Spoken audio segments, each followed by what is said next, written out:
ఇప్పుడు కేవలం 7,999K up to 10 kgs వరకు బరువు తగ్గి అధిక బరువు నుంచి వచ్చే ప్రధాన సమస్యలను దూరం చేసుకోండి. పవన్ కళ్యాణ్ కొత్త సినిమా ఇప్పట్లో రాకపోయినా థియేటర్స్ లో పవర్ స్టార్ బొమ్మ పడుతూనే ఉంటుంది. చేతిలో ఉన్న 3 సినిమాల్లో ఒక్కటి పూర్తి కాలేదు. ఇందులో ఒక్కటి ఇప్పట్లో వచ్చేదే లేదు.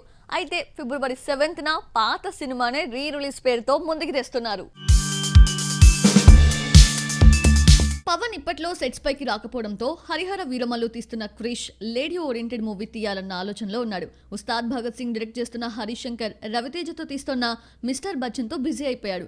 మరో మూవీ ఓజీ సెప్టెంబర్ 27న వస్తుందన్న ప్రచారం జరుగుతున్నా నిర్మాత ప్రకటించలేదు. పవన్ ఇప్పట్లో థియేటర్స్ లో కనిపించడన్న ఫీలింగ్ లేకుండా పాత సినిమాని తీసుకొస్తున్నాడు. పవన్ తో తీసిన బద్రీ సినిమాతో పూరి డైరెక్టర్ గా పరిచయం అయ్యాడు.